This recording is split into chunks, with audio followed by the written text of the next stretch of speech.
Okay, so this is what we did last time. We looked at a game involving an entrant and an incumbent in a market. And the entrant had to decide whether to enter that market or not.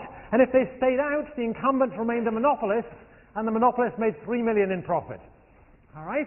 And if the entrant goes in, then the incumbent can decide whether to accommodate the entrant and just settle for duopoly profits, making $1 million each, or the incumbent can fight, in which case the incumbent makes no money at all and the entrant loses $1 million. And we pointed out a number of things about this game. One was that when we analyzed it in a matrix form, we quickly found that there were two Nash equilibria. Nash equilibria were in and not fight, and out and fight.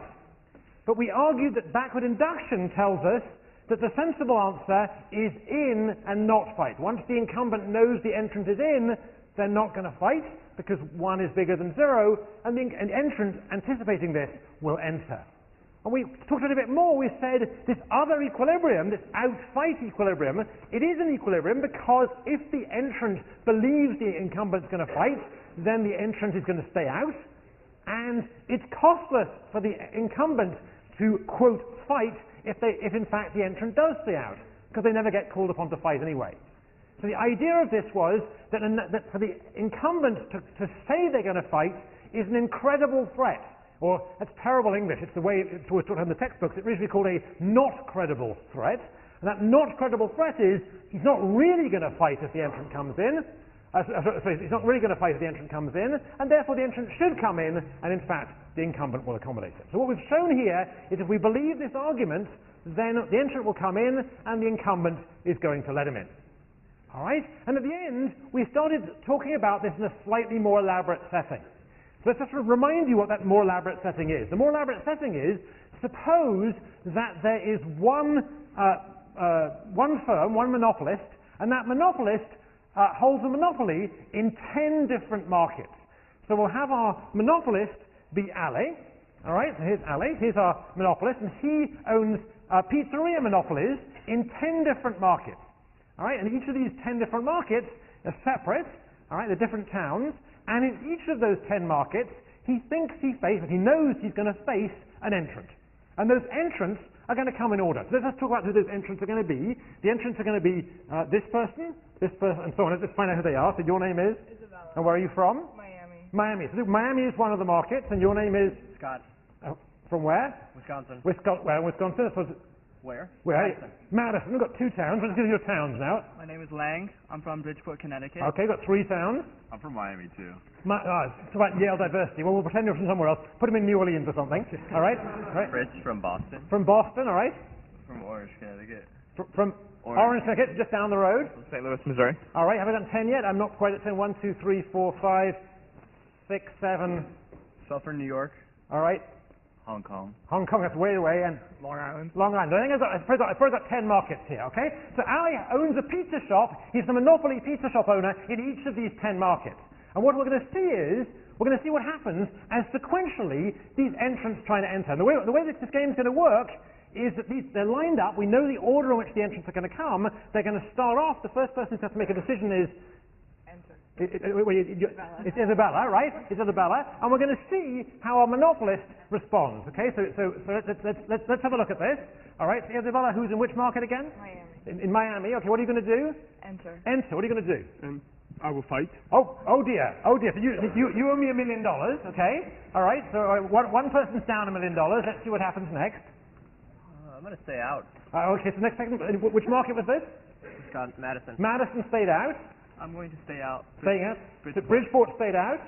Yes, I'll stay out. Stayed out again. Stay out. Out. Which market are we up to now? Somewhere in Orange County, wasn't it? Where are we? Orange, Connecticut. Orange, Connecticut, and you're Stay out. stay out. I think I'll stay in. You come in. Okay. And which market is this? St. Louis, Missouri. St. Louis, Missouri. Oh, you owe me $1 million as well. Okay. A couple of people owe me $1 million. This is a good class. We're going to have plenty of money for lunch. All right. I'm also going to fight. You're also going to fight, and which market is that? Sulphur, New York. Whereabouts? Sulphur, New York. Sulphur, New York. Where are we at? Fight 1, 2, 3, 4, 5, 6, 7, 8. Ali? I'll fight. You fight. Okay, so you owe me $1 million too. All right, that was 8. 9. Out. out, and 10 I'll stay out. stays out. Okay? Okay. Now let's just notice something here. Which was the 10th market? What town were you? Long Island. Whereabouts in Long Island? Huntington. Huntington. So if Huntington, Long Island, our last market had come in, suppose you said in, what would Ali have said? I would have not fought. Would not fought. Aha. Okay, so what happened here? What happened here? Well, we analyzed this last time as an individual market. We argued that each entrant should come in, just as our first entrant came in, and our monopolist should not fight. Right? That's what we have up on the board. That's what backward induction suggests. But in fact, Ali fought, a whole bunch of people came in, and a whole bunch of them stayed out. Is that right? A whole bunch of them stayed out. Now why? Why was Ali fighting these guys, and why were they staying out? Let's talk about why. What market were you again? Madison, Wisconsin. So why did Madison, Wisconsin stay out? Well, we talked about last time how he has an incentive to fight now because there's more than just our analysis up there in terms of establishing that he'll fight to keep people out. All right, so it looks like there might be some reason for fighting to keep you out. So why? Let's just talk about a bit more. So let's go to the third guy. Which market are you again? Bridgeport. Bridgeport. So why did you stay out? Because I knew he was going to fight. You knew he was going to fight. Now, how did you know he was going to fight? Because he has an incentive to establish that, he established that he was going to fight for every single market, and so I was going to lose out. All right, so we think we know that Ali is, he's this tough Italian pizzeria owner, and we think he's going to try and establish what? A reputation as being a tough pizzeria owner by fighting these guys, perhaps fighting a few guys early on, in order to keep these guys out. And in fact, he had to fight the first person, but he kept out 2, 3, 4, 5, 6, and this person came in, so 7 and 8 came in, but then 9 and 10 he kept out. So he kept a lot of people out of the market by fighting early on. And this argument sounds right? It seems to ring true, right? It's about establishing reputation. But now I want to show you that there's a worry with this argument. The worry is, this is a sequential game. Right? This is a sequential game, and like all sequential games of perfect information we've seen in the class, we should analyze this game how? Now that wasn't loud enough. How? Backward induction. So where's the back? Where's the back of this game? Way back here. All right, way back here. Sorry for the guys in the balcony. Way back here, we have the last market in town, which was the last market. All right, and if we look at this last market, we in fact saw that if the last market came in, Ali in fact gave in. Right? Ali gave in. Now why did Ali give in on the last market? Let's have a look back on the board. All right? So on the board, we can see what that last market looks like. With 10 markets, this is a very complicated game. This would be the first market, and then there's 3 versions of the second market, depending on what Ali did in the first market, and so there's 9 versions of the third. So the tree for this game is horrendous. But nevertheless, once we get to the end of the game, the 10th market, which was what, Bridgeport or something, I've forgotten where it was at now, so it was, wherever it was, once we get to that last market, this tree pretty well describes that last market. Is that correct? Right? There isn't another market afterwards, there's only 10 markets. So in this last market, what do we know Ali is going to do? In this last market, if the entrant enters, Ali is going to not fight, which is exactly what Ali did do. So Ali, is that right? So when in fact we discussed the 10th guy coming in, you chose to... I would have chosen not to fight. Would have chosen not to fight. And that's exactly what the model predicts. Right? He has no incentive to establish a reputation for the 11th market, because there isn't an 11th market. He's down at 10. Is that right? So we know that in the last market, the 10th market, Ali actually is not going to fight. Right? And therefore, the person who's the entrant in the 10th market should know that they can safely enter and Ali won't fight them. But now we're in trouble. Why are we in trouble? Well, let's go back to the 9th market, the second to last market. So I've forgotten where it was. Raise your hand, the second to last market? Okay. Second to last market is this guy? No, this guy. You're the 10th market. So this guy who's in the Hong Kong market, all right, he should know he's the second to last market. He knows that no matter what he does, the 10th market's going to enter, and Ali's going to give in to the 10th market. Ali's going to let the 10th entrant in. Is that right? So the 9th market actually knows that nothing Ali is going to do here is to establish a reputation to keep the 10th guy out. So therefore, in fact, he should what? He should come in, right? He should come in, and in fact, if he'd come in, Ale would have had to give in because there's no way that Ale can keep the 10th guy out. We've just argued the 10th guy is coming in by backward induction. So since we know that the 10th guy is coming in anyway, and in fact Ale is going to accede to them, there's no point Ale trying to scare off the 10th guy. So in fact, Ale is going to say no fight to the 9th guy. Right? Ale's going to say no fight to the 9th guy. But now we go to the 8th guy. We've just argued that the 10th guy is coming in anyway, and Ali's going to give in to him. We've argued the 9th guy is coming in, so Ali's going to give in to this guy as well because he can't put off the 10th guy. And therefore we know that once we get to the 8th guy, once again, he can safely come in because Ali knows by backward induction he can't keep the 9th and the 10th guy out anyway, and so this guy should come in as well. And if we do this argument all the way back, what do we get? What do we get? Yeah, he lets everybody in. Everybody should come in, and he should let everybody in. So we have a problem here. We have a problem. Backward induction says, even with these 10 markets, Ali, in fact, should let everybody in. Everyone should know that, so they should come in. So there's a disconnect here. There's a disconnect between what the theory is telling us. Backward induction is telling us Ali can't keep people out by threatening to fight, by establishing a reputation, and what we actually just saw that what happened, which was Ali did fight and did keep people out, and we know that other monopolists do that as well. All right. So how can we make rigorous this idea of reputation? It's not captured by what we've done so far in the class. So how can we bring back what must be true in some sense, this intuition that by fighting, Ali could keep people out, and that therefore will keep people out. So to make that idea work, I want to introduce a new idea, and the new idea is that with very small probability, let's say 1% chance, Ali is crazy. All right, so stand up a second. All right, so he looks like a normal kind of guy, but there's just 1% chance that he's really bonkers. Right? If he was here today, I'd say there's 1% chance that he's actually Rahul. All right? All right. So now, let's redo the analysis. And what do I mean by bonkers? Bonkers, I mean, with 1%, Ali is the kind of guy who likes a fight. So with 1% chance, he's actually not got these payoffs at all. He's actually got some different payoffs, which are the payoffs to somebody who, okay, he'll lose money, but he so much enjoys a fight, he gets plus 10 here. All right, that's the bonkers guy's payoff. But only 1% chance he's this bonkers guy. All right, so now what happens? Let's just walk it through. All right, with 1% chance, if there was only one market, not the 10 markets, if there's only one market, and this one market was, I've forgotten your name, was Isabella, who was in which market? I've forgotten. In Miami. Then she doesn't really much care about this 1% chance that Ali is actually Rahul. Right? It doesn't really bother her very much. Why? Because with 99% chance, Ali is going to give way, and that's good enough odds, right? With 99% chance, she's happy to come in.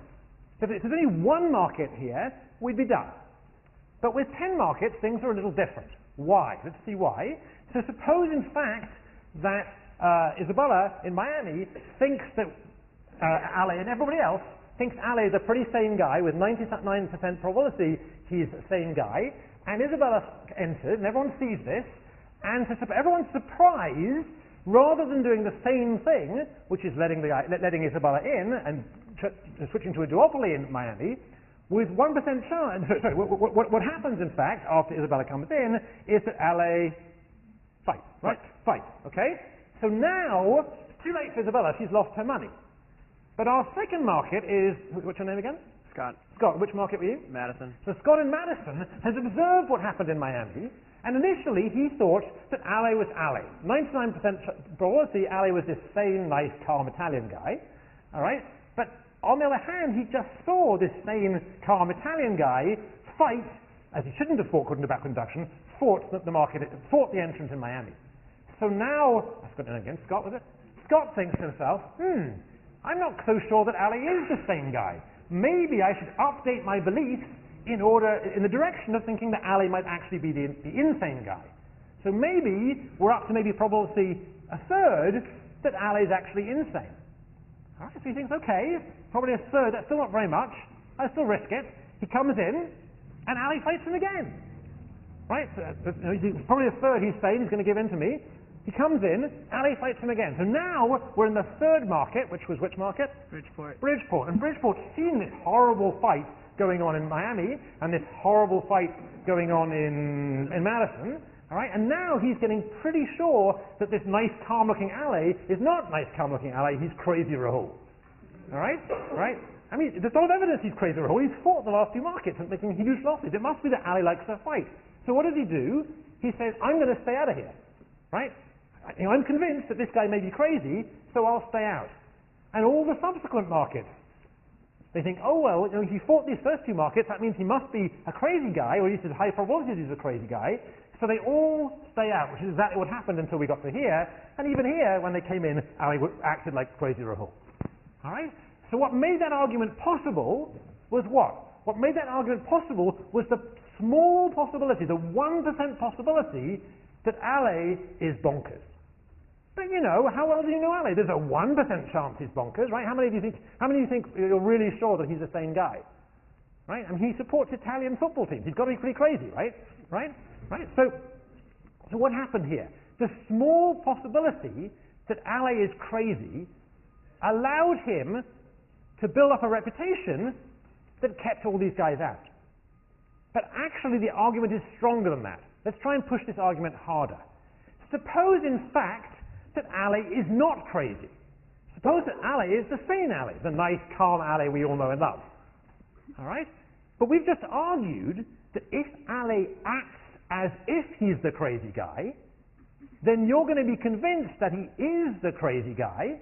So by acting crazy, he might be able to convince you that he is crazy and therefore keep you out. All right? So we argued before that if there's some chance that Ali is crazy, by acting crazy early on, he's going to deter these late entrants from entering the market because they think they're fighting Rahul and they don't want to fight Rahul. All right?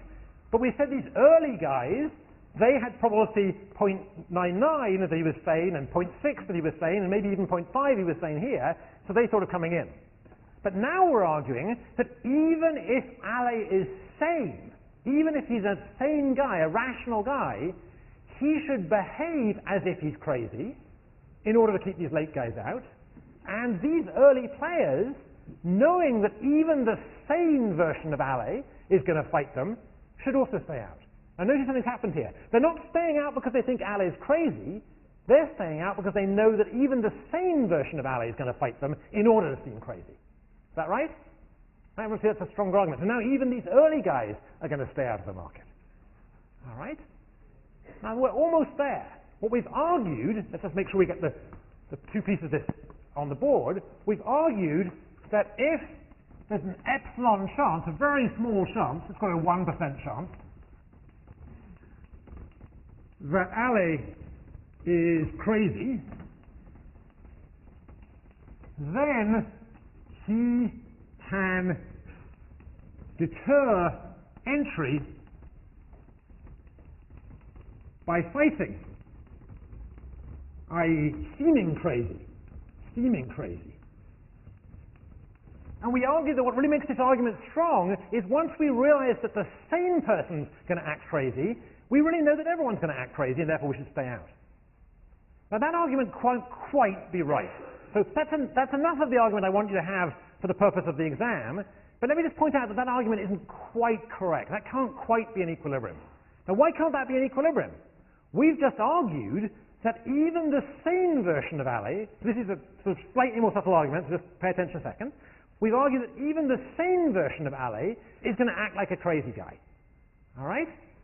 All right? So everyone if anyone came in, he's going to act crazy anyway, so you're not going to update your belief as to whether he's crazy or sane, because we know that the crazy guy is going to fight because he likes fighting, and the sane guy is going to fight because he wants to seem like a crazy guy. So you're really learning nothing whether you observe him fighting or not. But now let's go back to our 10th market. Way back in our 10th market, our 10th market participant, whose name was Andy, hasn't learned anything about Ali. He hasn't learned anything because whether Ali was sane or crazy, he's going to fight. So observing what his actions early on, if that was really an equilibrium, our 10th guy wouldn't have updated his belief at all, and therefore would still believe with probability 0.99 that Ali was sane, in which case our 10th guy would enter. And once again, that argument would unravel from the back.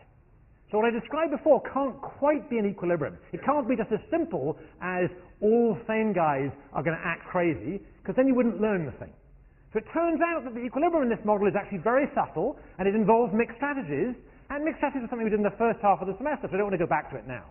So trust me, you can solve this out with mixed strategies, and the basic idea I gave you is right. The basic idea is sane guys are occasionally going to act like crazy guys in order to establish a reputation, and that reputation helps them down the tree. All right?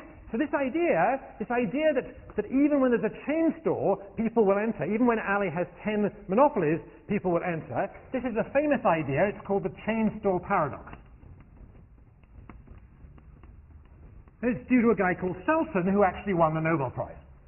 All right? This is the chain store paradox. And this idea of establishing reputation is a big idea. The idea is, once again, you might want to behave as if you're someone else in order to deter people's actions, in order to affect people's actions down the tree. All right? Okay. So what have we learned here? Let's just work it out. Thank you. All right. So the first thing we learned was kind of a nerdy point, but let me make it anyway. Introducing just a very, very small probability, just a tiny probability that Ali might be someone else. He might be a Rahul, he might be crazy, he must like fights. That very small probability radically changes the outcome of the game. If we were all 100% sure he was sane, we'd be tied by backward induction, and entry would follow. He wouldn't be able to keep anybody out. Right? But that small probability allows us to get a very different outcome. That's the first point I want to draw out of this. And the second point I want to get out of this is really this idea of reputation. There are lots of settings in society where reputation matters. And one of them is a reputation to fight. How many of you have friends who have somewhat short fuses? You know people who have short fuses, right? Right? And when you're going out on choosing some movie to go to with these guys who have short fuses, or trying to decide who's going to order something at a restaurant, or who's going to get to be which side, and you're playing some game on some video game, right? I claim, is this true, that the people who have slightly short fuses slightly more often get their way. Is that right? Right? If you have a sibling who has a short fuse, they slightly more often get their way.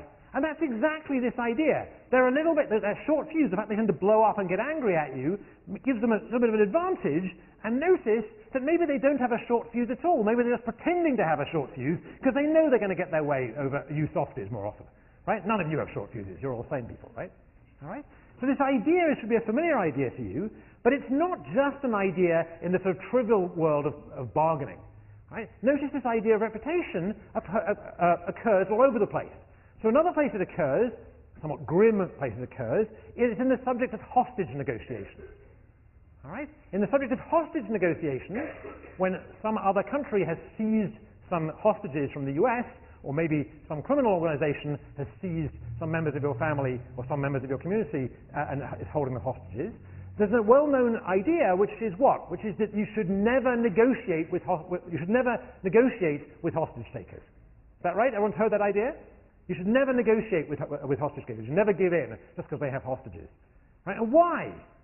Why? It's the same idea. Because you want to have a reputation for being somebody who doesn't give in to hostage takers in order to deter future potential hostage takers from taking hostages. Right? This has grim consequences, but sometimes it's worth bearing the cost of having your relatives come back in pieces in order to deter future relatives from being taken. All right, so that's a somewhat macabre version of this. Let me give you one other version. There are whole areas of the economy where reputation is crucial, where if people played according to their backward induction sane incentives, we'd have a disaster. All right? But having a reputation here isn't necessarily a reputation as a tough guy. It could be a reputation for somebody who's a nice guy. It could be you want to have a reputation for being the sort of person who derives pleasure and utility from, quote, doing the right thing, from acting honestly. Right? So think about certain professions where the reputation of the person in the profession is crucial. Doctors, for example. Right? It's crucial for a doctor that he or she has the reputation of someone who tells the truth, otherwise you'd stop going to that doctor. All right? Accountants, accounting firms rely on having a reputation for being honest and not cheating the books. When they stop having that reputation for being honest, think of Arthur Andersen after the events in Enron, they pretty quickly ceased to be in business. Right? I gave that example a couple of years ago. It was very embarrassing because it turned out Arthur Andersen was in the class. Literally, Arthur Andersen III was in the class. These things happen at Yale. All right? But nevertheless, all right? Right? Arthur Andersen relied on his reputation, the firm relied on its reputation as an honest firm. And it was worth behaving honestly to maintain that reputation for future business. All right? So reputation is a huge topic, and my guess is that the next time there's a Nobel Prize in game theory, it'll be for this idea. All right? So that's my prediction there. Now, having said that, I want to spend the whole of the rest of today playing one game and analyzing one game. All right? So we're going to play this game, and for this game, I need a couple of volunteers.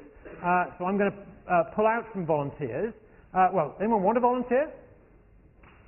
I need 2 volunteers for this game. How about my guy from the football? Was that a raised hand? It wasn't a raised hand. How about my guy from the football team? Is it football team? Baseball team. Even, that may be unfair in this particular game. This particular game, that may be unfair. Maybe I'll take someone who isn't in the baseball team. Okay, anyone who's in the football team? These guys in the football. Okay, great. Okay, so you 2 guys, right? I need you at the front. And your names are? Chevy. Patrick. Chevy and Patrick. So Chevy and Patrick are going to be our volunteers. Now the idea of this game is, you guys provided the volunteers. Wait down here a second. You guys provided the volunteers. This game involves 2 volunteers who you just provided, and 2 wet sponges. I will provide the wet sponges. So I have here a couple of sponges, and in a minute I'm going to wet them, and I'll tell you what the rules are in a second. Okay, so I'm going to give one of these sponges each to Chevy and Patrick. All right, I'm then going to position Chevy and Patrick at either end of this central aisle, of this aisle here. All right, and the game is going to be as follows. It's important that everyone listens to the rules here, because I'm going to pick 2 more volunteers in a moment. All right, so the game they're going to play is as follows. Each of them has 1 sponge. It's crucial they only have 1 sponge. And they're going to take turns. And when it's your turn, as long as you still have your sponge in your hand, you face a choice. You can either throw your sponge at your opponent, all right? And if you hit your opponent, you win the game. Or you have to take a step forward. All right? So either you throw the sponge, or you take a step forward. All right? Now there's a crucial rule here. Each player only has 1 sponge, and once they've thrown that sponge, they do not get the sponge back. Everyone understand that? Once you've thrown the sponge, you do not get the sponge back. So once again, if you throw your sponge at your opponent and you hit your opponent, then you've won the game. But if you throw your sponge at your opponent and you miss, the game continues. All right? Right? So let's make sure we understand that. If you throw your sponge and miss, the game continues. You still have to step forward. So what's your opponent going to do at that point? What's your opponent going to do? Let's make sure that our football players understand this. All right? All right? So, no, that wasn't meant that way. They could have been soccer players. Come on. So, all right? I didn't appreciate that very much. Sorry, I'm sorry. I didn't mean it that way. So if your opponent, whose name is Patrick, throws and misses, what are you going to do? I will walk forward until I slam the sponge. There you see. Okay, great. You walk forward until you politely put it on his head. Okay, everyone understand that if in fact you throw and miss, you've lost the game, because the other guy can wait until he's standing right on top of you and just place the sponge gently on his head. All right. All right. Now, for fairness' sake, it's important that these sponges are equally weighted. And I'm going to weight them. I'm going to put water in them now. And since this is nothing but the best for Yale students, I'm going to provide Yale University spring water. Who knew that Yale University had a spring? It's kind of a flavor. If it makes you feel better, you can think of this as American beer. All right. Sorry. All right. So let's. And I'm not going to make these too heavy, partly because it makes it too easy, and partly because I don't want to get sued. All right, so I'm going to squeeze these out somewhere, away from the wires. All right. And we're going to get our judge here to weigh them. I need a mic here. So let me get a mic. So, okay, so I want you to hold those sponges in your hands and tell me if they're equally weighted. Yeah, pretty equal. Pretty equal, okay, they're pretty equal, everyone agrees? All right, so how is this going to work? I'm going to give the blue sponge to Shebby, was it? And the green sponge to Patrick. And Shebby's going to stand here, and Patrick's going to stand as far back as I can get him on camera, which I'm going to be told how far back I can go. Don't go too far. Okay, come back, Patrick. Too ambitious. Come back. Back. Keep coming. Stop. No, yeah, okay, we're going to start here. Start quite close, actually. All right. Everyone understand how we're going to play this, all right? So, Shebby is player 1, Patrick is player 2. Shebby has to decide whether to throw or to step. Oh, step. Okay, let's just hold the game a second. All right, now it's Patrick's turn. Does anyone have any advice for Patrick at this point? Who thinks? Okay, wait. If you think throw, raise your hand. If you think step, raise your hand. There's a lot more steps than throw. I thought the Yale football team was good this year. Okay, all right. Step. Your choice, step or throw. All right. Oh, I should announce 2 other rules. It's kind of important. I should have said this. First, a step has to be a proper step, like a yard long. And second, I think this will work in America, gentlemen never duck. All right? No dodging the sponge, okay? All right, Shebby, your turn. Let me put the mic on you, right? I don't really trust my arm. I'm going to step. All right, so you're stepping again. Let me go to Patrick, all right? I feel like I'm in the line of fire here. Patrick, what are you going to do? I'm going to throw. Patrick's going to throw. I'm really going to get out of the way then. All right? We'll see this in slow motion. Come on. Oh! Continue. All right. So you have to take a step forward. So Shebby's going to take a step forward, I assume. And Patrick's going to take a step forward. And Shebby's going to take a step forward. And Patrick's going to take a step forward. And all right. All right. Good. So a round of applause for our players. Thank you. What happened to my... There we are. So I think we have time to do this once more, and then we're going to analyze it. So I want to get 2 women involved. So this is too sexist otherwise. So can we have 2 women in the class, please? 2 volunteers. Come on. You can volunteer on the... there's a volunteer. Thank you. Great. Behind you. And great. Okay, great. Thank you. So your name is? Jessica. And your name is, let me get the mic over to you. Clara Elise and Jessica. All right, we'll start at the same positions. We'll use the same sponges. And I need to remind you where that position was. So just give me a thumbs up when I'm in the right position. All right, good.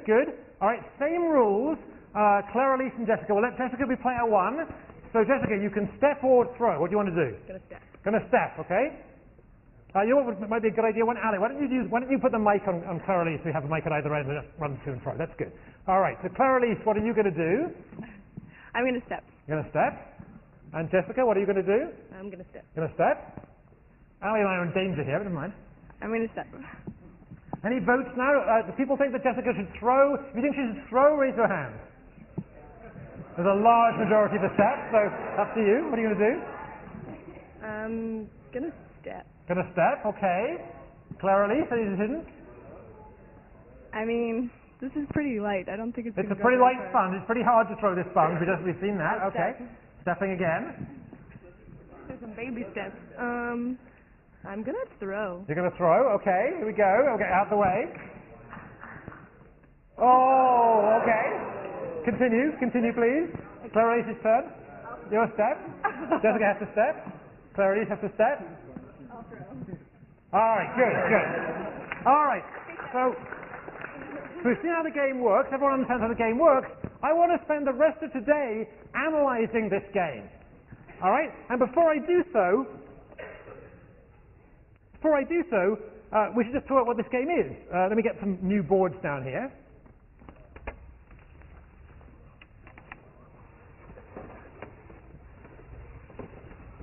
All right, so one quick announcement. I'm going to analyze this, and we're going to spend the rest of today analyzing this, but this is going to be quite hard, so I'm going to provide you a handout that I'll put on the web probably tomorrow that goes over this argument. So you don't have to take detailed notes now, pay attention and see if we can follow the argument. Okay, so this game is called Duel, not surprisingly.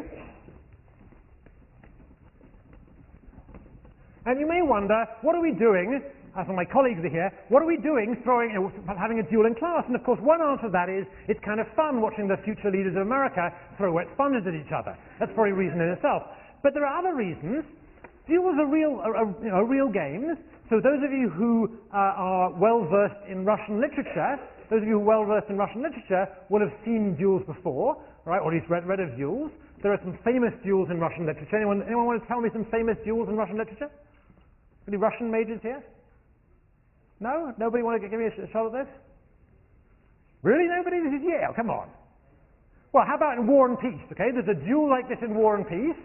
All right, and in War and Peace, I think and without giving away the ending, actually it's in the middle of the book and it's 800 pages long, so it isn't exactly the ending, right? But in War and Peace, I think we're led to believe that the hero, the protagonist, Pierre, shoots his gun. It's a gun.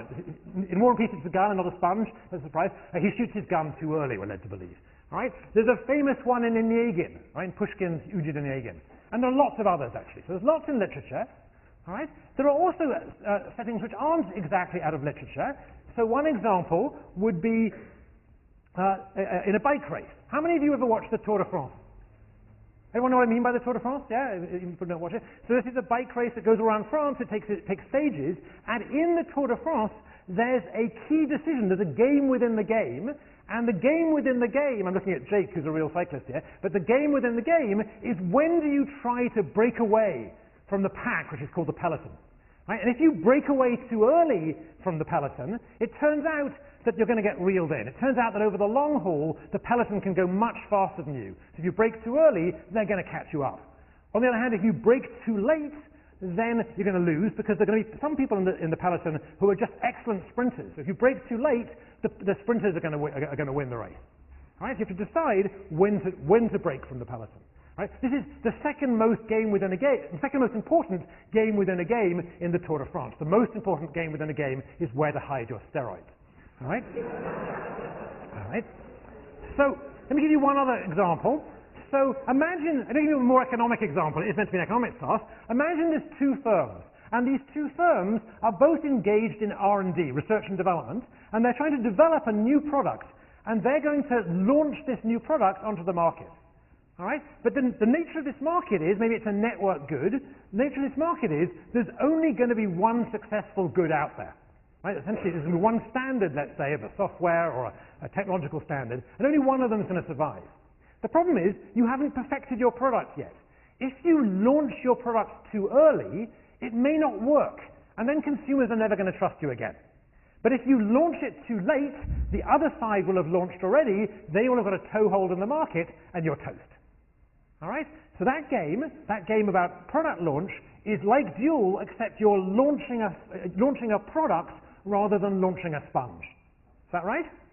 All right? Now, all of these games have a common feature, and it's a new feature for us. It's about the nature of the strategic decision. In most of the games we've looked at in the course so far, the strategic decision has been of the form, where should I locate? How much should I do? What price should I set? Should I stand for election or not? Right? Here, the question of the strategic decision is not of the form, what should I do? It's of the form what? When? It's of the form, when am I going to launch the sponge? We know perfectly well what you're going to do. You're going to throw the sponge. The strategic issue in question is when. All right? So the issue here is when. All right. So to analyze this, I'm going to need a little bit of notation. And let me put that notation up now. All right, so in particular, I want to use the notation Pi of D to be what? Let Pi of D be player I's probability of hitting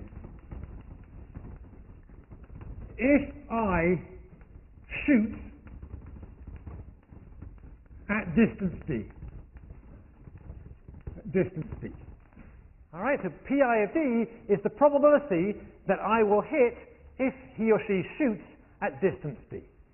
All right? Okay, well, everyone happy with that? This is the only notation I'm going to use today. All right? And I'm going to make some assumptions about the nature of this probability, but they're not, two of the assumptions are pretty innocent. So let's draw a picture. All right, so the picture's going to look like this. Here's a graph, and on the horizontal axis, I'm going to put D. This is the distance apart of the two players. And on the vertical axis, I'm going to put P, which is the probability, or PR, the probability. All right? So here they're at distance 0, and I'm going to make an assumption about what the probability of hitting is if you're at distance 0. What's the sensible assumption? What's the probability of hitting somebody with your sponge if you're 0 distance away? 1. Okay, I agree. So 1. All right, so the first assumption I'm going to make is if they're right on top of each other, they're going to hit with probability 1. And the second assumption I'm going to make is as you get further away, this probability decreases. Right? It doesn't have to look exactly like this, but something like that. All right? And that also, I think, is that an okay assumption? Right? As you're further away, there's a lower probability of hitting. Now, I'm not going to assume that these two players have equal abilities. For example, I don't know, I didn't ask them, but one of our two football players might be a quarterback and the other one might be a linebacker or a running back, and I'm assuming the quarterback is probably more accurate. Is that right? So I'm not going to assume that they're equally good. So it could be that their abilities look like this. This could be P1 of D, and this could be P2 of D. Everyone okay with that? All right. So shout this out. In this picture, who is the better shot and who is the less good shot? Who's the better shot? 1, right? 1 is the better shot because at every distance, if player 1 were to throw, player 1's probability of hitting is higher than player 2's probability of hitting as drawn. All right? Now, I don't even need to assume this. It could well be that these probabilities cross. Right? It could be that these curves cross. It could be that player 1 is better at close distances, but player 2 is better at far distances. That's fine. We'll assume it's like this today, but I'm not going to use that. Okay? I could do away with that. All right? As drawn, player 1 is the better shot. Now I'm going to make one assumption that matters, and it's really a critical assumption. All right? I'm going to make this assumption that keeps the math simple for today, but we have enough math to do anyway. I'm going to assume that these abilities are known. I'm going to assume that not only do you know your own ability of hitting your opponent at any distance, I'm going to assume you also know the ability of your opponent to hit you. All right? All right. Now let's look at this a second. We've got a bit of notation on the board. Let's discuss this a second. What do we think is going to happen here? In this particular example, we have a good shot and a less good shot. Who do we think is going to shoot first? Who do we think is going to shoot first? Let's try and cold call some people. All right. So you, sir, what's your name? Frank. Frank. So who do you think is going to shoot first? The better shot or the worse shot? The better shot, but it also depends on who steps first as well, I think. Well, let's assume player 1 is going to step first. Then player 1. So Frank thinks player 1 is going to shoot first because player 1 is the better shot. Who thinks? Let's see. So what's your name? Nick. Nick. Who do you think is going to shoot first? I think player 2 will shoot first. All right. So let's talk why. Why do you think player 1 is going to shoot first? Well, let's do a poll. How many people think the better shot's going to shoot first? How many people think the worse shot's going to shoot first? How many of you are being chickens and abstaining? Quite a few, right? Right? Okay. All right. So why do we think the better shot might shoot first? Well, because at equal distance, he has a better shot of... Because he has a better chance of hitting, all right? He has a better chance of hitting. But why do you think that the less good shot might shoot first? He knows that if P1 gets too close, he's going to win anyway. So he might as well take a shot with a lower chance, before P1 is guaranteed to hit him. Okay. So we have two arguments here. The first argument is maybe the better shot will shoot first because after all he has a higher chance of hitting. And the other argument says maybe the worse shot will shoot first. To what? To preempt the better shot from shooting him. All right? But now we get more complicated. Because after all, if you're the better shot, and you know that the worse shot may be going to try and shoot first to try and preempt you from shooting him, you might be tempted to shoot before the worse shot shoots to preempt the worse shot from preempting you from shooting him. And if you're the worse shot, maybe you're going to try and shoot first even earlier to preempt the better shot from preempting the worse shot, from preempting the better shot from shooting the worse shot, and so on. All right? So it's clear, what's clear is that this game has a lot to do with preemption. Preemption's a big idea here.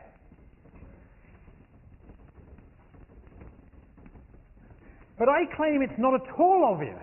It's not at all obvious who's going to shoot first, the better shot or the worse shot. Is that right? So those people who abstained, raise your hands again. Those people who abstained before. Seems like it's a pretty sensible time to abstain. It's not obvious at all to me who's going to shoot first here. All right? Are people convinced that it's at least it's a hard problem? Yeah? Yes or no? People convinced? Yeah. Okay. Good. It's a hard problem. Okay. Good. So what I want to do is, as a class, as a group, what I want us to do is solve this game. And I want to solve not just who is going to shoot first, I want to figure out exactly when they're going to shoot. All right? So we're going to do this in the next half hour. And we're going to do it as a class. Right? So you're going to do it. So we're going to nail this problem, basically. All right? And we're going to do it using two kinds of arguments. One kind of argument is an argument we learned the very first day of the class. And that's a dominance argument. And the second kind of argument is an argument we've been using a little bit recently. And what kind of argument is that? What is it? Backward induction. So we're going to use dominance arguments and backward induction, and we're going to figure out not just whether the better shot or the worse shot's going to shoot, but exactly who's going to shoot when. All right. Let's keep our picture handy. Get rid of... Well, I can get this down, I guess.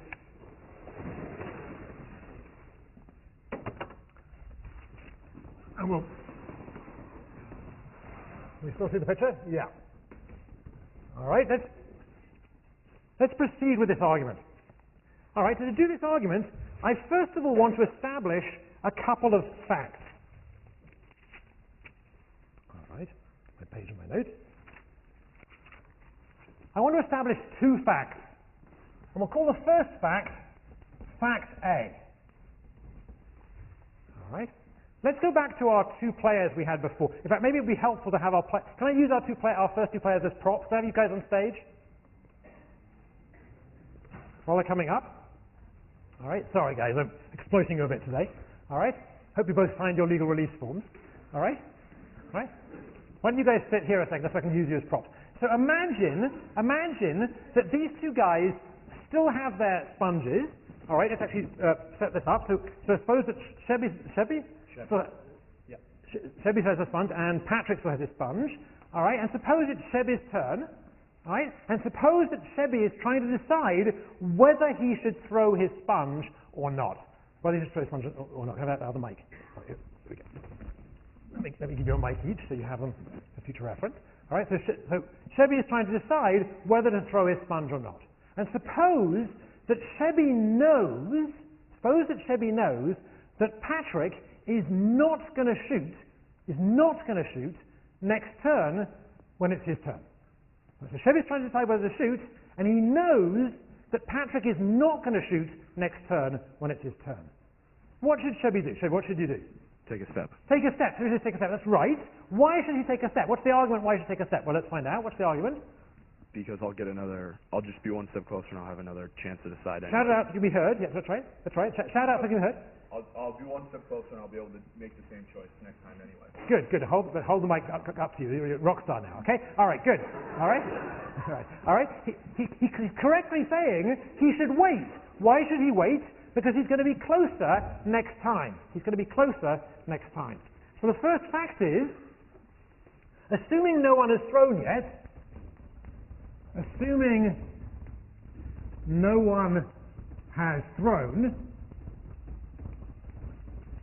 if player I knows at, say, distance D, that J will not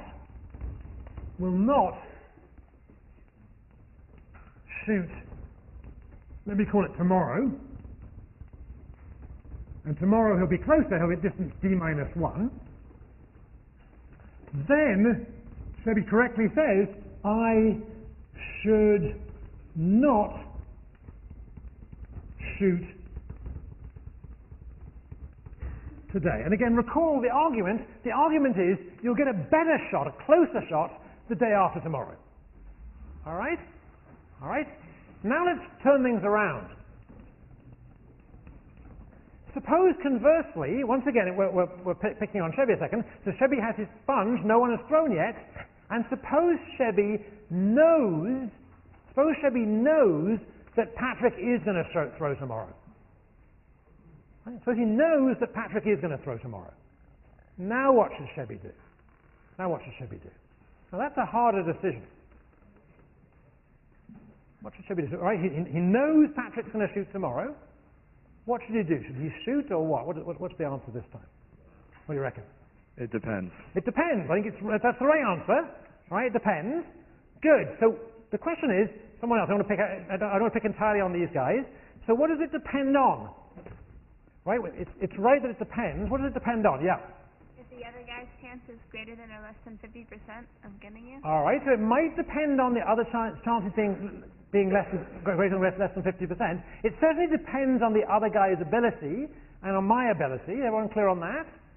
But everyone agree that whether I should shoot now, if I know the other guy is going to shoot tomorrow, depends on our abilities. But how exactly does it depend on our abilities? Yeah, go ahead. It depends on if. Shout out. It depends on if your probability to hit is greater than his probability to miss. Good. Your name is?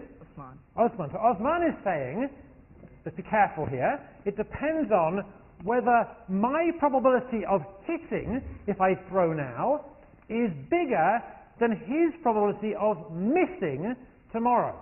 Now why is that the right comparison? That's the right comparison because if I throw now, my probability of winning the game is the probability that I hit my opponent. And if I wait and take a step, then my probability of winning the game is the probability that he misses me tomorrow. Right? So I have to compare winning probabilities with winning probabilities. I have to compare apples with apples, not apples with oranges. Everyone see that? Okay, so let's put that up. Right, so the same assumption, assuming no one has thrown, if I know at D that J will shoot tomorrow at D minus 1, then I should shoot if, need a gap here, if I's probability of hitting at D, and let me leave a gap here, is bigger than, let's make it bigger than or equal to, doesn't really matter about the equal case, it's greater than or equal to J's probability of missing tomorrow. Right? Because this is the probability that you'll win if you throw, and this is the probability that you'll win if you wait. Okay? So let's put in what those things are. So the probability that I will hit at distance D, that's not that hard, that's PID. Everyone happy with that? What's the probability that J will miss tomorrow if J throws? What's the probability that J will miss? Somebody? Shout it out? Yep. Right, 1, let's be careful. So it's 1 minus PJ, but what distance will they be at? D minus 1. So it's 1 minus PJ, D minus 1. All right? All right, so this is the key rule. If Shebby knows that Patrick's going to shoot tomorrow, then Shebby should shoot if his probability of hitting, PID, is bigger than Patrick's probability of missing, 1 minus P Patrick, D minus 1. All right? Now I want to do one piece of math. This is the only math in this proof. All right? So everyone who's math phobic, which I know there's a lot of you, can you just hold on to your seats? Don't panic. There's a little bit of math coming, okay? This is the math. I want to add PJ D minus 1 to both sides of this inequality. All right, that's it, okay? All right, so what's that tell me? If I add PJ D minus 1 to this side, I get plus pj d minus 1. Everyone happy with that? And on the other side, if I add pj d minus 1, I get just 1. Everyone happy with that? All right. So here's our rule. Our rule is, let's flip it around. If Patrick hasn't thrown yet and thinks that Seb is going to shoot tomorrow, then Patrick should shoot now if his probability of hitting now plus Seb's probability of hitting tomorrow is bigger than 1. Right? Let's call this star. Let's call this star. And let's put this stuff up somewhere where we can use it for future reference.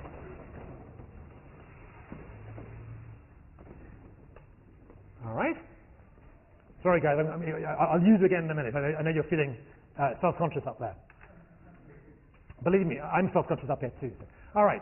Okay, so let's look at that star inequality up there. Now, way out here, is that star inequality met or not met? It's not met. It's not met, right? Because way out here, these two probabilities are small, so the sum is less than 1. And in here, is the star inequality met or not met? Let me pick on you guys. So Patrick, is it met or not met in here? Shout into your microphone. It's met. It's met. Thank you. Okay. All right. So in here, the inequality is met. The sum is bigger than 1, and out here it's less than 1. If we put in all the steps here they are getting closer and closer together. Here's the steps. They get closer and closer together. Right. We put these steps in. There's going to be some step where, for the first time, the star inequality is met. So notice that they start out here, they get closer and closer. It's not met, not met, not met, not met, not met, not met, not met, and suddenly it's going to be met. Maybe around here. Let's just try and pick it out. Maybe it's here. Right, so this might be the first time that this star inequality is met. Let's call it D star. Right, everyone understand what D star is? At every one of these steps to the right of D star, when we take the sum of the probability ID plus pjd minus 1, we get something less than 1. But to the left of D star, or closer in than D star, the game is proceeding this way, it's proceeding right to left here, they're getting closer and closer. To the left of D star, the sum of those probabilities is bigger than 1. Right, so again, D star is the first step at which the sum of those two probabilities exceeds 1. Right? Everyone okay about what D star is? Anyone want to ask me a question? Okay? People should feel free to ask questions on this. I want to make sure everyone's following. Is everyone following so far? Yeah? I need to see all your eyes so you don't look like you're stuck in the headlamps like you were on Monday. All right, we're better off than we were on Monday. Good, okay.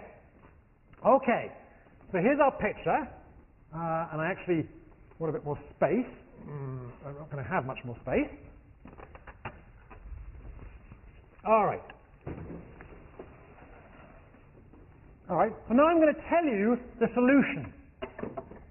The solution to this game is this. I claim that the first shot should occur at D star. Right, so that's my claim. The first shot should occur at D star. No one should shoot until you get to D star, and whoever's turn it is, whether it's Cheby's turn or Patrick's turn at D star, that person should shoot. That's my claim, and that's what we're going to prove. Okay, everyone understand the claim? It says, nobody shoots, nobody shoots, nobody shoots, nobody shoots, nobody shoots, nobody shoots, shoot. Okay? Okay? All right, let's prove it. Everyone ready to prove it? Yeah? People to be awake. If your neighbor's not awake, nudge them hard. All right, good. All right, let's start this analysis way out here. Well, let's start way out here, miles apart. All right, these guys are miles apart. Now I want to use them as props.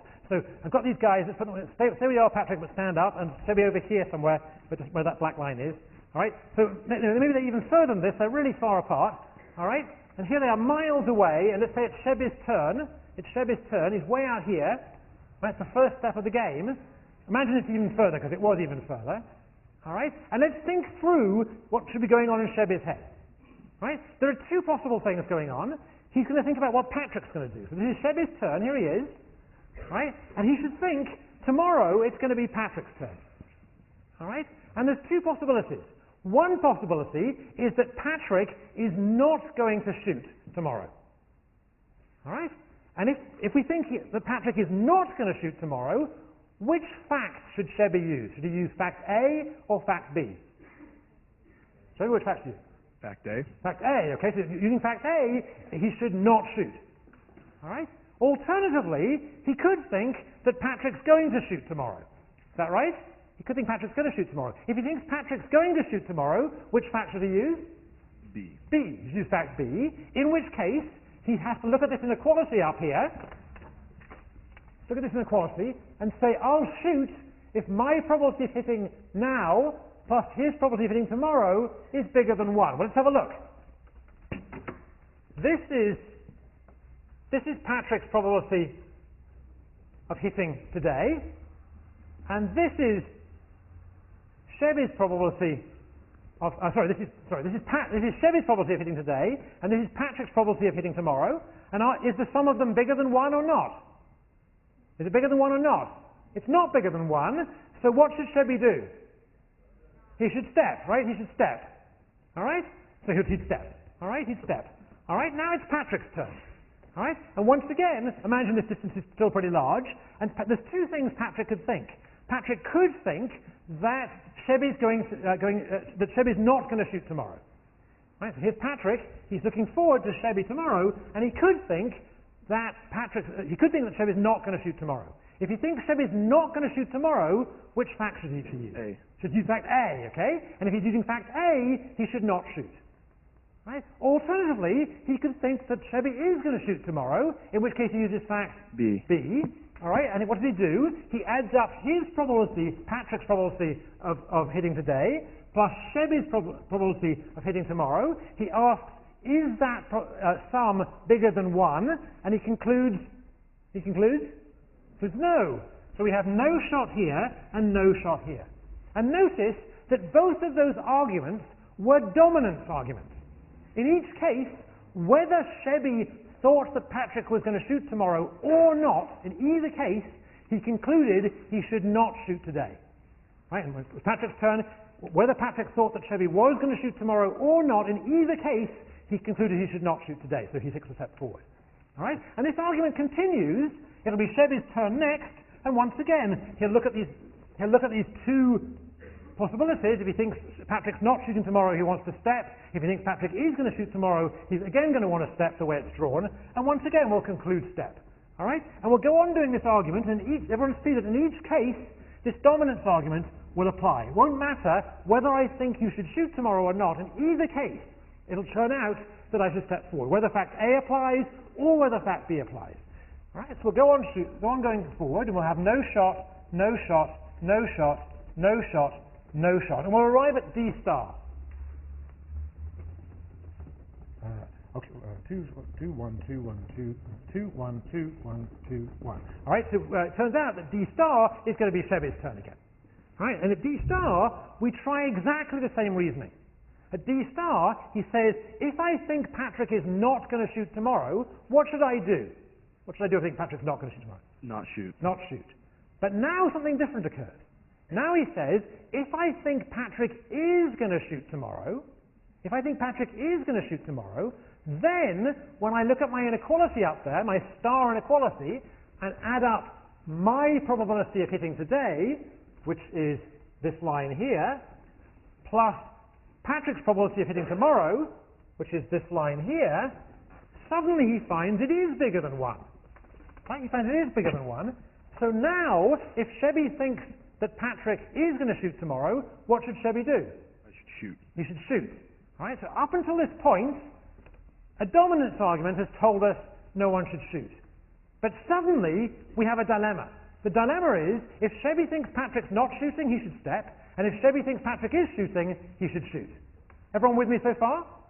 So what have we shown so far? We've shown that no one should shoot until D star, but we're stuck because we don't know what to do at D star, because we don't know what Shebby should believe at D star. We don't know whether Shebby should believe that Patrick's going to shoot, or whether Shebby should believe that Patrick's not going to shoot. So how do we figure out what Shebby should believe Patrick's going to do? What? Wait. Wake up the guy in orange there. Right? The guy with the ginger hair, that's right. What's the answer to that question? Good. The answer is backward induction, right? Good. Round of applause for remembering the answer. All right, good. Good. Backward induction is the answer to all questions, especially when you're asleep, right? Okay. So now we're going to use backward induction. But where does backward induction start here? Backward induction starts at the back of the game, and what's the back of the game here? The back of the game is where? It's when these two guys, neither of them have thrown their sponge, and they've reached here. All right, so come in a second. Step. All right, and let's assume it's Patrick's turn, and they're absurdly close. They're uncomfortably close. All right, if they had longer noses, they'd be touching, right? They're at distance 0. They're at distance 0. And at distance 0, at d equals 0, let's suppose it's Patrick's turn, right? At d equals 0, no one is shot, it's Patrick's turn, he's got the sponge. What should Patrick do? Shout it out, Patrick. I should shoot. You should shoot. Patrick should shoot, right? At d equals 0, say it's 2's turn. And the answer is he should shoot because the probability of hitting at distance 0 is 1. Is 1. All right? Let's just move you to the side of it so that people can see the board. So I know it's an awkward dance, but here you are, right? Stop there. That's good. Okay. So at distance 0, they should certainly shoot. All right?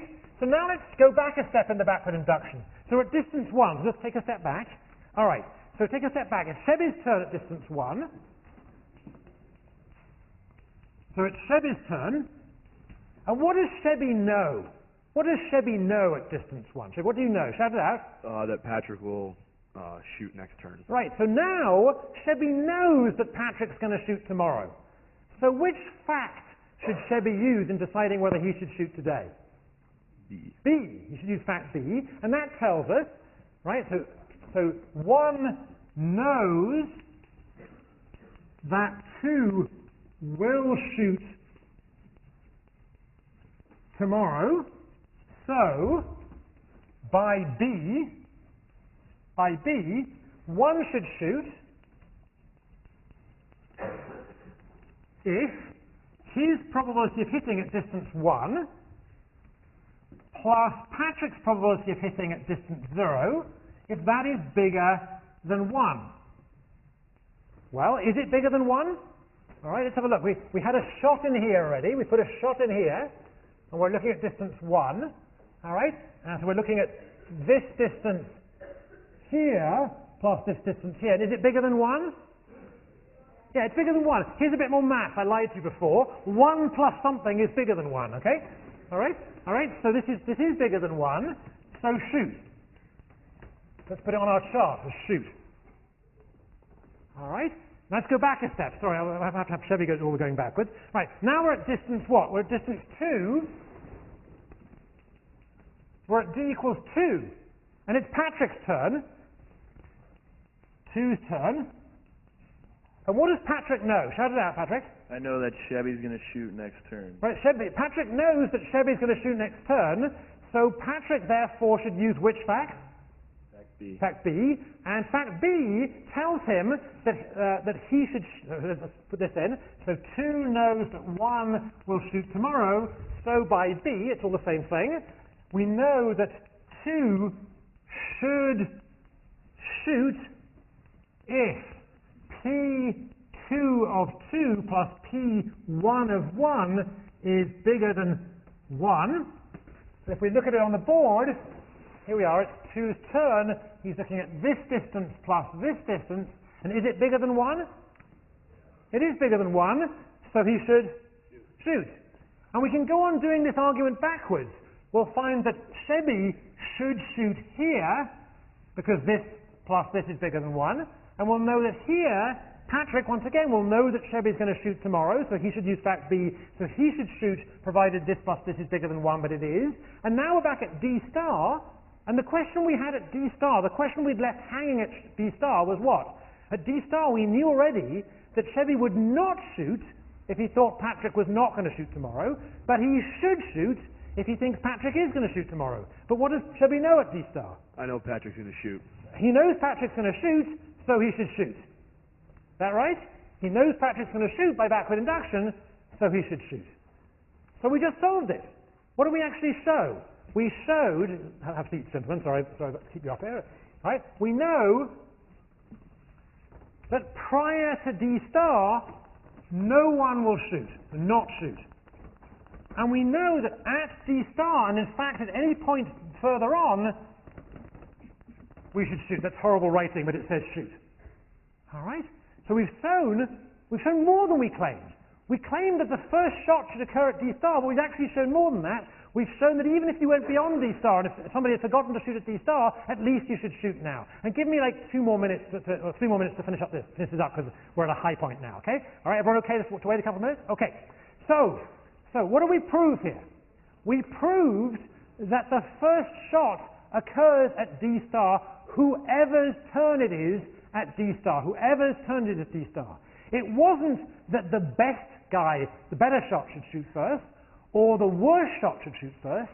It turned out that given their abilities, there was a critical distance at which they should shoot. Right? If you go back to the 18th century military strategy, you should shoot when you see the whites of their eyes, which is at D star. All right? All right? But we learned something else on the way.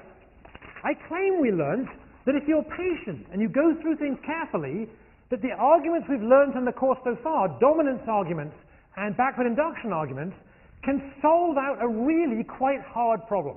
This is hard. Right? It would have been useful for the guy in War and Peace or in Yegin or the guys cycling in the Tour de France or you guys who are sponges to know this, and we can solve this exactly using backward induction. And everyone in the room can do it. Let me just push the argument a tiny bit further. One thing we've always asked in this class is, okay, that's fine if everyone knows what's going on in the game. Here we have our smart Yale football players, and they know how to play this game, so they're going to shoot at the right time. But what happens if instead of playing another smart Yale football player, they're playing some uneducated, probably simple-minded football player from, say, Harvard? All right? Now that changes things a bit, doesn't it? Because we know that the Yale football player is sophisticated, has taken my class, and knows that he should shoot at D star. But the Harvard guy doesn't know anything anymore, right? So they're stuck. So if you're the Yale guy playing the Harvard guy, how does that change your decision? Should you shoot earlier than D star when you're playing against the Harvard guy, or later than D star when you're playing against the Harvard guy? Let's try our Yale guys and see what they think. What do you think, shall we? Microphone up? Definitely not earlier. Definitely not earlier. That's the key thing, right? Now why? Why definitely not earlier? Because if you miss, the other person has a probability of 1. All right. You have a higher chance of missing. All right. So I claim it's definitely, Sheb is right. It's good because I'm just claiming the Yale football players are sophisticated. Sheb is right that even if you're playing against a Harvard guy, you shouldn't shoot before D star because it was a dominant strategy not to shoot before D star. Right? It doesn't matter whether you think the Harvard guy is going to be dumb enough to shoot early or not. If he is dumb enough to shoot early, so much the better.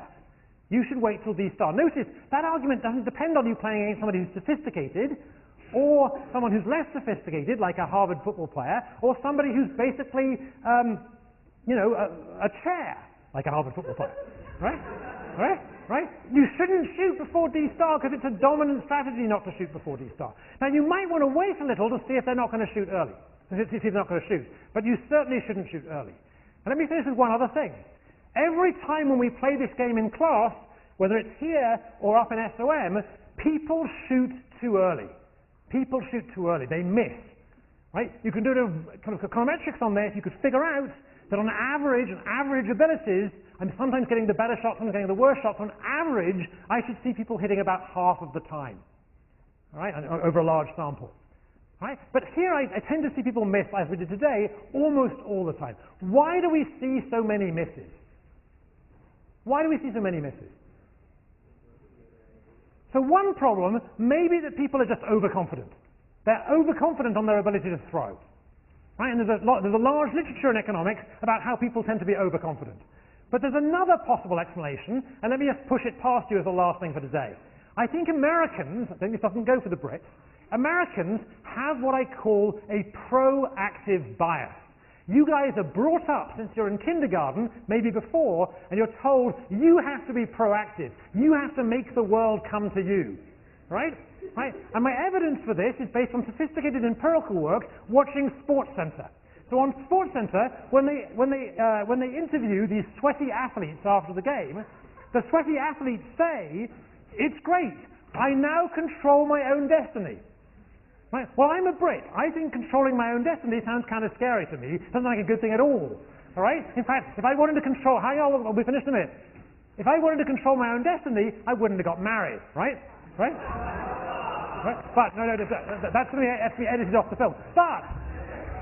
But the point I want to make is this: every time I play this game and I ask people why they shoot early, I hear the same thing, and it's evidence of this proactive bias. People say, "Well, at least I went down swinging." And the problem is, in life, the aim in life is not to go down swinging; it's not to go down. All right. So one lesson to get from this lecture is sometimes waiting is a good strategy. All right, well, we'll come back to it on Monday.